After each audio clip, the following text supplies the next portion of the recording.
Hey, thanks for joining me. I think I pulled this off of Facebook. I order way too much stuff from that place, but this Facebook page, Ringside Comic Swap. There's guys in there that got comics they're selling, and they sell a lot of them for cheap. There's this one dude that's got like, I think I talked to him today. He said he had 50 long boxes, and he's letting shit go for $1. He's putting up stuff all the time. I'm pretty sure I got this from him. I was just like, it's some kind of like swimsuit parody special.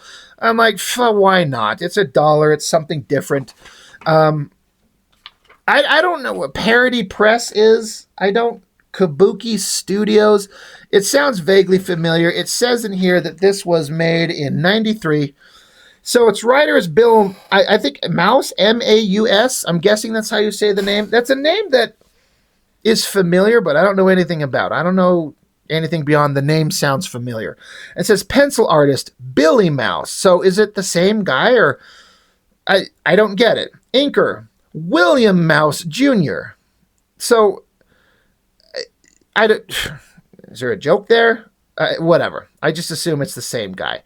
You got the cover black and white artwork in. I don't know what this is supposed to be.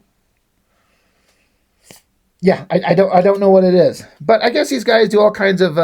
It's all about parody and jokes and stuff like that. And it's black and white and it's pretty cheap newsprint. So to keep the cost down, it was still $2.50 in $1993.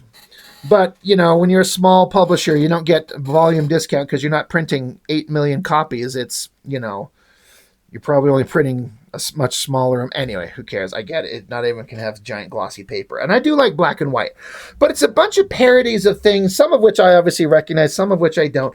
Every bit of art is done by this Mouse guy, Maus. Some of the stuff that they're making fun of, I get.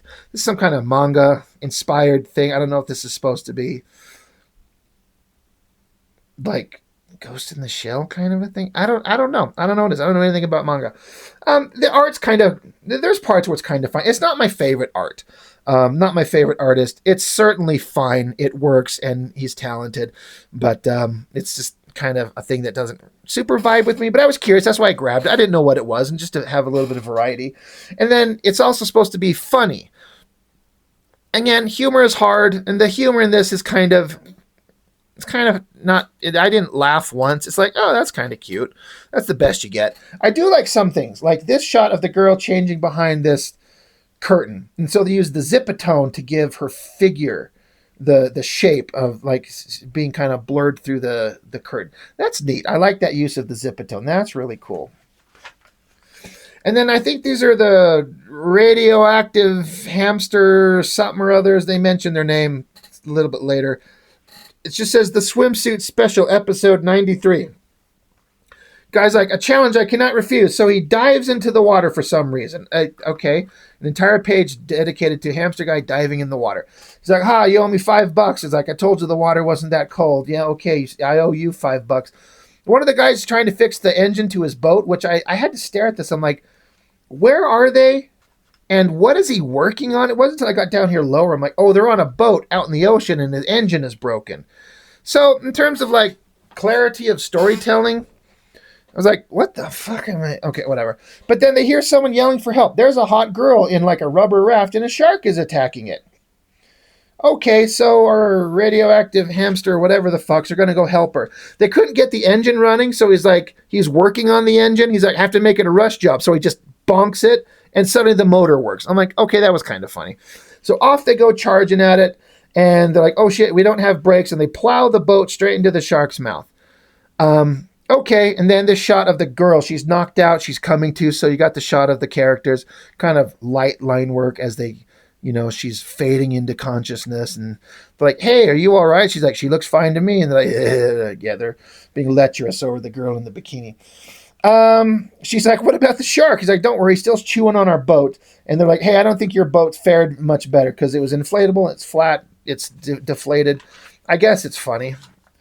And then this guy comes along. He's like, I'm Cliff, the Parody Press swimsuit issue photographer. I think you looked great out there. We could really use you in our new annual swimsuit issue. And then the hamster guys are like, hell yeah. And then the hot girl, she's like, no, he's obviously talking about me. I've always wanted to be a model. How's this? Do I mention I do my own makeup? One day I hope to direct. And the photographer guy's like, oh yeah, you're fine, but I'm interested in these hamster guys. And so they take off walking. She's pissed off. The shark is laughing. Oh, the vapid, brainless, hot girl got her comeuppance. I guess it was funny. Then we get, here we are, Chuck and Clint of the new adolescent radioactive black belt hamsters. I don't know what that's a parody of. It's just a shot of them being cool. And then there's this shot of this girl. I don't know if she's supposed to be somebody. I don't know who this is supposed to be. It's a pretty solid drawing. I actually really like the figure and kind of the shape of her hips and the pose. It's pretty solid, actually. I actually really like, in terms of a drawing, that part of her figure. It looks pretty good. There's text that none of the text is actually very funny. I'm like, I don't even want to read it because it's like, I did read it and like, in case I'm like, oh, maybe there's something funny. I want to share it, but you can probably pause it and screenshot it and read it on your own. But I promise you, there's nothing funny there worth your time. So if you just screenshot it and are reading it, haha, joke's on you. There was some vaguely funny stuff. Like this is a parody of Cable and Domino. But his name is just Cable TV and she's Dominoes. Very clever. Giant shark tried to eat his arm, but he just pulled the shark's teeth out. And so now he's like toothless shark. And he's got scuba gear outfit, and it's a parody of Cable. Haha. Parody of Wildcats characters. There's, instead of Voodoo, it's Moo of Wild Splat's fame. Like this humor is like 10-year-old humor. It's not funny. Because, okay, her name's Voodoo, but we're going to call her Moo. Get it? I don't. I don't get why Moo's funny. It's not. They gave her like a cow print on her outfit. I don't know, because obviously that's supposed to be Zealot. That's Void. I don't think they call them out with some fucking childish dumb name. Whatever, like, hey, you want to put on a bikini? And she's like, no, and beats the shit out of somebody. But yeah, that's Wildcats. We made fun of Wildcats. Was it clever? No. Take a good look, because this is the only way you'll see this guy smile. This guy is so serious, you think he was terminal or something. Clearly, a riff on Jim Lee's Death Blow, and Death Blow had cancer, I think. I don't know. Maybe he had AIDS. A lot of the characters had AIDS back in the day because that was the cool disease to have in comics. This is the Sewage Dragoon. He was getting his feet washed off in sewage. Is that funny? This picture of Spawn in a little diaper, no other clothes, like he's at the beach, because his name is Yawn. That's kind of funny, I guess. It's cartoony, like the thin legs. Like, okay, that's something. This is, instead of Max, he's called the Fax. Do you get it? Why is that just, the name is Max? What's something that sounds like Max?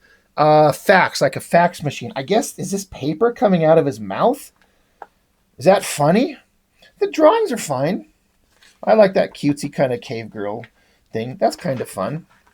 And then this is like this kind of like the Mike Mignola Dracula stuff. That's Renfield and probably Mina there, but they're at the beach and he's got that like armor that he wore in the movie and Mignola drew in the comic, but it's just a little diaper because they're at the beach, and his sword has a little sand shovel on the end of it. It's so funny. It's hilarious. And then this looks like Slave Leia. It's a Star Wars riff. Again, it's not funny. The drawings are kind of fine. And then how, it says here, wonder how in all those barbarian flicks they really keep up those solid metal bras that weigh 50 pounds in the air flowing through their hair while holding a 200-pound sword in a hand. Well, they show, like, here's hot girl standing on her tippy toes holding a sword, but there's a magnet holding her up, and there's a fan to blow her hair. I guess that's funny. The one thing I thought was like legitimately kind of clever and cute was a xenomorph. He's at the beach because it's a swimsuit parody. He's got his little like beach underwear swimsuit on. I'm like, okay, that's kind of funny. It kind of looks like, what is it in the Max comic? Is that the name? What they're called?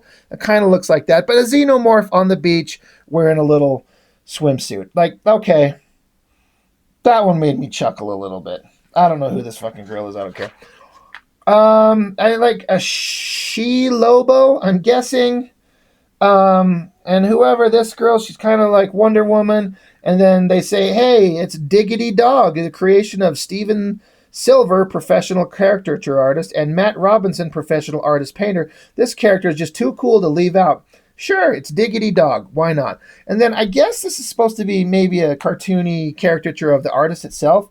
He says it's time to sign off. Thanks go to Dawn and Laura Chin for making this all possible, and thanks to my wife and everyone else for their support. I'm happy that you enjoyed our work and are looking forward to more. But right now, my wife, Veronica, is going to attempt to get me away from my table and force me finally to get some sun. Wish me luck. So I'm guessing that's supposed to be the artist and his wife. I think that's cute. You know, kind of put yourself in there and have your wife and just throw yourself into it. I mean, why not? And there's just another end page with Spawn with the Superman logo, and it's a bunch of DC guys, so that maybe that's what's going to go on in the next issue, riffing on DC Comics characters. I kind of like this Terminator-looking robotic Superman guy. It says M. Bach. I don't know what that means, but I kind of like that. And then Parody Press back issues, a bunch of really poorly reprinted black and white kind of pictures of back issues. It's kind of hard to make them out. But you do the best you can. Got to sell this shit. You can order by credit card or over the phone. Zen Intergalactic Ninja, and somewhere it was Jay Lee's first chromium cover. I think I was going to say, did I get that? But no, I did not. Anyway, not that funny. But they're trying. Like, it's lighthearted. It's done with kind of an innocent kind of, like, I'm not trying to shit on the creative guy. I don't find it that funny. It's just kind of like, oh yeah, that was cute. The xenomorph in a swimsuit was good. So it just kind of like, yeah, I'll never look at this again. It's just okay. But again, it's done with a lighthearted kind of tongue in cheek. We're just having fun. And that's fine. It's perfectly acceptable. So, yeah, that's all I got for this one. Not much to say. It is what it is. So that's all I got. Thanks for joining me. I'll see you next time.